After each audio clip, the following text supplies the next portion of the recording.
السلام عليكم ورحمة الله وبركاته. نكمل قصتنا. راهب أبو غضب ويا البارت الثالث عشر. لا رأى أبوي قاعد على الغنفة ما مصدق الجاي يسمعه، وأمي شهقت ولطمت على صدرها. سعاد قلتي منو؟ مرتي يمه. أم رافد الغمتك وغمتها، وبكل عين صلفة جايبها وجاي ولك من وقت ما أخذها. لا رأى باول البنية بصدمة ما مصدقة أخوي متزوج بدون علم أهله. البنية من شافت أمي وصرخها ختلت من خوفها وظهر رافد لازمته من قميصه ومبينة ترجف بصورة مو طبيعية. رافد انتم اللي وصلتوني لهاي المرحلة، سنتين وانا اتوسل بكم واقول اهلي رضاهم من رضا الله، كافي شنو من بشر انتو همكم المصالح والفلوس، وبس عندكم الفقير الله خلقه فقير، الله سواه فقير كفر هو ما كفر. ومن صغري وانا اشوف جشعكم وطمعكم وشلون عاميكم دمرتوا عائلة كاملة بسبب عينكم الفارقة.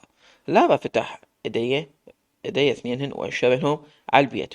رافد كل هذا الخيار علما بفضل منو؟ احجوا ليش ساكتين؟ عشت عمري وانا يومية واذكر شلون نصبتوا على عمي وخذيتوا فلوسه وانهزمتوا. كنت طفل بس كارهكم ما بيدي شي. يومية اريد انهزم وهج من الحرام والقلت اكلتوه النا ترس بطوننا.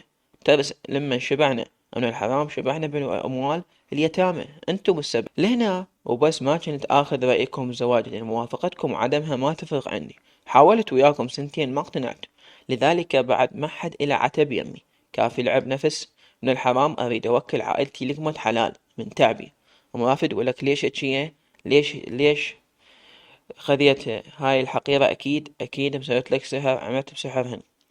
رافد هذا حدك يمه، ما مسموح لك تتجاوزين عليها أكثر حتى لو كنتي أمي. التحجين عليها هي جابتني لهنا، يومية تتوسل أجيبها تبوس إيدك وتخدمك. جبتها اليوم ردتها تشوف بعين بعينها أهلي شنو نوعهم من البشر. لا أبوي كان قاعد على الغنفة ويباب نظرات ما أعرف شنو هن. نهض من مكانه وتوجه لرافد. كل ظني راح يسامحه ويتقبل زوجته وابنه، بس للأسف صار العكس. صحيت من تفكيري على صوت الراشدي النزل على خد رافد من أبوي. أخوي دنق ودموعه يتسابقن بالنزول على شواربه ولحيته. جلال أخذها من هاي جايبها مدري منين، املى فيها هي والنغل وياه بسته براسك. من اليوم تحرم علي عيشتي إذا خليتك تفوت لهذا البيت. أخذها وأطلع برا. لا أنا واقفة على صفحة بس دموعي تجري. خفت أحكي لو أدافع عن أخوي حتى لو تصرفه غلط، بس أمي وأبوي فننوا بإهانته هو ومرته. كل هالشي ما صدمني بكل. بقيت كلام رافض على عمي وعلى أن أبوي كان سبب دمار عائلته. ما صدقت هالشي، لأن أحب أبوي وبنظري أحسن واحد بالدنيا. مستحيل يستغل أخوه. أنا أشوفه شلون يبكي مني ذكرى، وكل يوم وكل مرة يسوي له ثواب. فجأة طلعت البنية من وراه ووقفت بصف رافد مدنقة وتبكي بدون صوت. صدمني الكلام. سجأ أنا ما بدت شي منكم، بس بدت عائلة تلمني وأعيش حدب جناحها، لأن أنا يتيمة لا أم ولا أب ولا أخ عندي. أمي وأبوي ماتوا بحادث وعشت متهجولة بين العمام والخوال. الله استجاب دعائي ودز لي رافد يعوضني خسارة أهلي. عمام انطوني بدون ما سألوا وين أهلك وليش خطبت وحدك وليش ما حد جاي وياك. رادوا بس يخلصون من عبء حملي على كتافهم. أم رافد وبطبج مرض انتي وياهم ونعال على قبورهم ما عرفوا يربوك. سجى ليش تشتمينهم على بختك شنو سوولك؟ لارا حكت حكاية طول عمري ما انساها ومحفورة براسي، ويمكن الصار بسبب حربتها ودمعتها، لأن دمعة يتيم.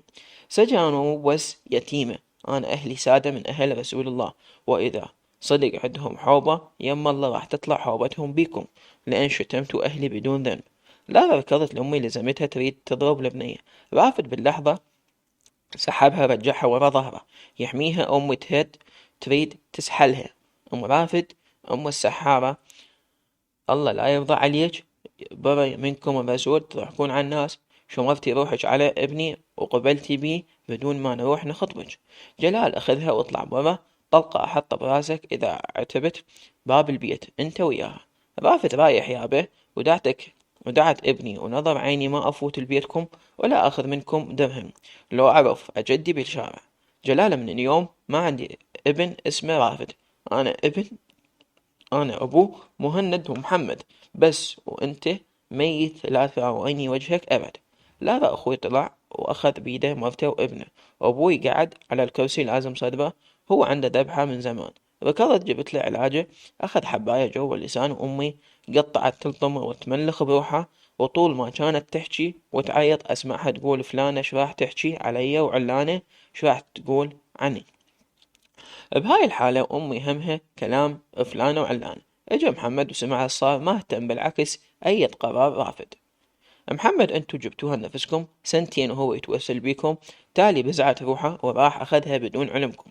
انتم هم حاسبين نفسكم حالكم حال اي اب وام عاديين، بسببكم احس روحي عندي توحد، رغم ما انا معلم وانا حياتي بس نتيجة افعالكم انعكست على تربيتنا من الصغر. مهند انهزم ورافد اختار حياته بعيد عنكم، وانا لما مخافة الله واخاف يحاسبني لين عفتكم بهذا العمر كان هجيت من زمان.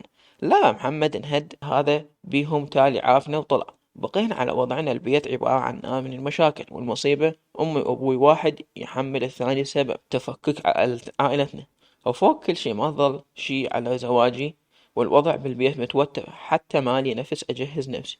اتصلت براهب بس ما حكيت له عن زواج، رافض، وما بدت ياخذ نظرة مو زينة عن أهلي قبل ما حتى ياخذني. راهب هلا رويحتي مشتاق لك. لابا وانا هم والله، بس راهب شنو بويه؟ بس عايفتني وما تسألين الا انا اتصل. لا بعذرني مو بيدي، وانت تعرف تجهيزات مال العرس. راهب اذا محتاجة بعد فلوس احكي لا تسكتين. لا ما محتاجة، اصلا هواي كلش وزايدات، بس ما قلت لي شو وقت نروح نعقد محكمة. راهب عقب باكر يا روحي، بس خلي اضبط الموعد حتى ما اشلع قلبك، ساعة نروح نعقد ونرجع. لا أحس التعب والقلق يختفي من أسمع صوته. قلت له وأنا مختنقة بحسبتي، تعال أخذني منه. اختنقت. راهب حضري نفسك بين ما أوصل، يا قلبي قلقتيني ترى. لا بس اديتها منه، لبست جبة فوق ملابسي مال البيت، مالي خلق ألبس الطلعة أبد، بس الجبة مرتبة، لفيت حجابي ونزلت. أبوي نايم، لقيت بس أمي لافة راسها وتبكي وتغلط على مرة رافد، لين ما يتحملها أريد أطلع وياه، راح أموت من البيت. هزت راسها بمعنى روحي. طلعت للباب، شفته براس الفرع دخل بسيارته وصل يمي. فتحت الباب وصعدت، روع لي بهدوء وحرك السيارة. راهب شو مسوي بعيونش؟ ما رددهن. لارا مختنقة حيل. راهب شبيج بيت يا بيتي؟ لارا بسرعة بجيت عبالك منتظرة منها هاي الكلمة حتى أطلع القهر الكاتمته بداخلي. وقف السيارة على صفحة، جر راسي براسه وضمت صدره. راهب ولج شبيج ترى راح ترضيني. لا ماكو شي لا يضل بالك، بس أمي ورافد شوية صار سالفة بينهم، أمي زعلت ورافد ترك البيت. راهب متأكد هذا السبب؟ لا هزيت راسي بمعنى راهب للضوجين يبقى قلب والده يومين ويتصالحون.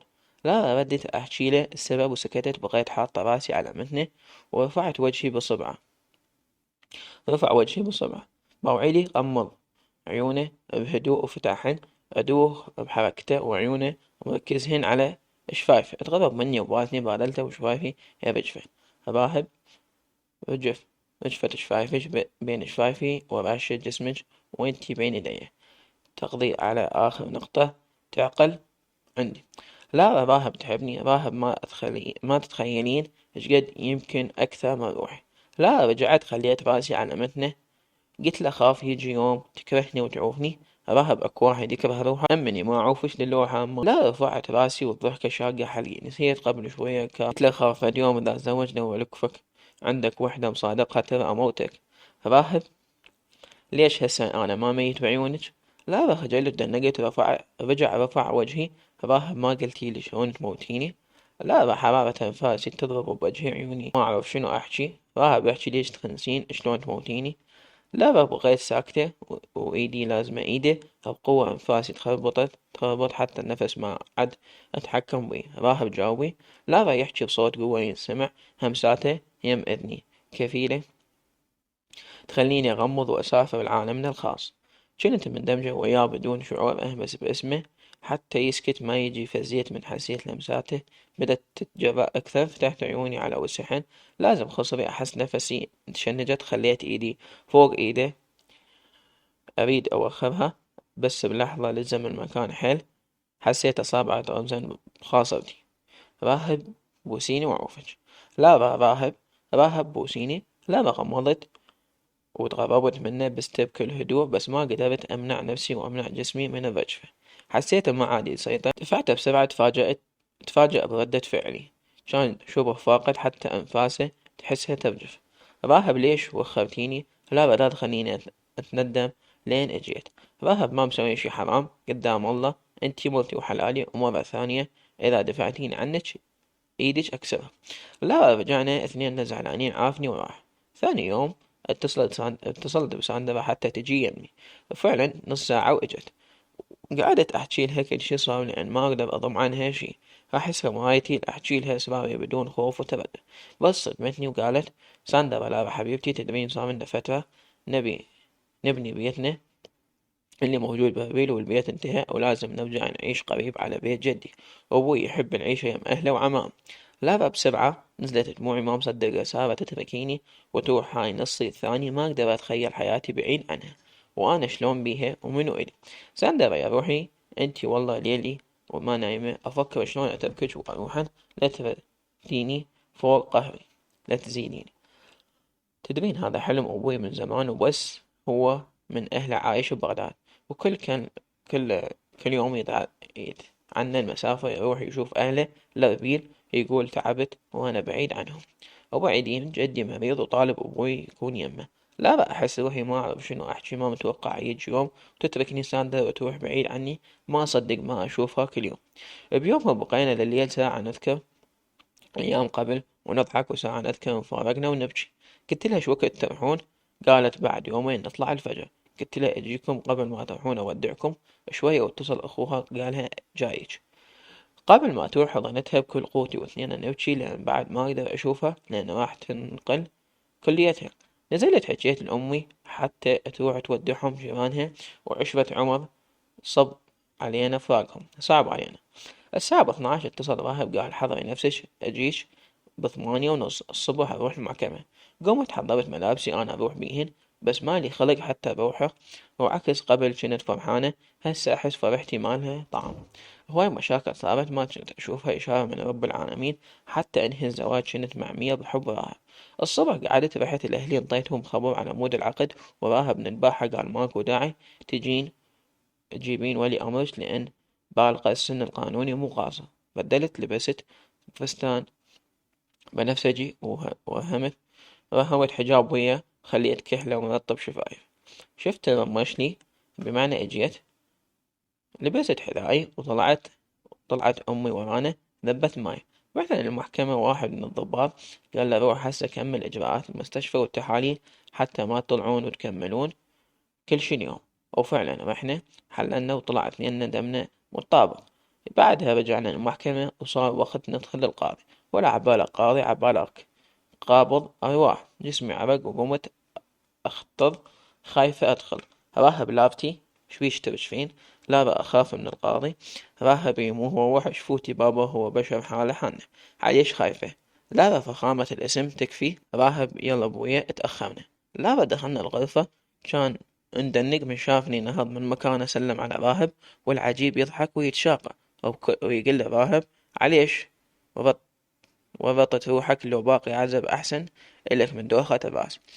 اللي أنا بس مبتسمة وهم يتشاقون خلاني أغير نظرتي، لأن إنسان بسيط ومرح لأبعد الحدود. سألني موافقة وجد الغايب والحاضر. جاوبت وأنا من النقا، كملنا وقال: مبروك. بعدها سلم على راهب وطلعنا. راهب: مبروك لابتي، هسه صرتي مرتي بالشرع والقانون. بكم يوم ويصير اسمك بظهر الجنسية قول وفعل. لا بقى أخذنا المطعم وتغدينا، وبعدها رجعنا للبيت. هو ما قبل يفوت قال: اتأخرت على الدوام، غير ما بأجي. وأنا أمي تلقتني بالهلاهل والشكليت أتغدي قدام أبوي. اتصلت بساندرا تجي يمي، أكيد بيتهم هسه هوسة لأن باكر ينتقلون. شوية وإجت، بس العيون دم من كثر البيت، دروا بنغلتهم، لذلك راحوا حتى يودعونهم. وأنا ساندرا وحدة حاضنة الثانية ونتباكى. آخر شي خلت راسها على رجليه، وأنا ألعب بشعرها وهي تتناشق مثل الطفلة ما تريد تروح. بقت يمي للعشاء. اثنين ما أكلنا مالنا نفس. بعدها اجا أخوها أخذها. راحت ساندرا وهدمت روحي هدم. شلون أقدر أفارقها بيومها؟ ما نمت للصبح، خاف تاخذني النوم وما أقدر أروح ودع.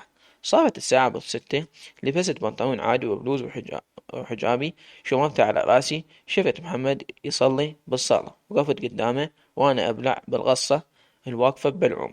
محمد صباح الخير، ايش بيك لابا؟ لابا محمد وديني البيت ساندر راح يروحون لأبي الفدوة راح الوقت. محمد انتظري بين ما أجيب السويج.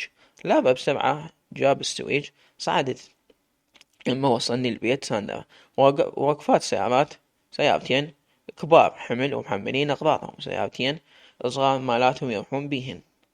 محمد نزل سلم على الولد سيران وإسماعيل، وأنا دخلت لقيت ساندرا قاعد على الدش مال الحديقة وتبكي مدني قوية. ما شافتني قامت اجت باتجاهي، فتحت ايديها وضمت راسها برقبتي تبكي. ساندرا لارا بقينا نبكي كأننا نعبر على لحظات عمرنا اللي عشناها سوا من صغرنا لهذا اليوم.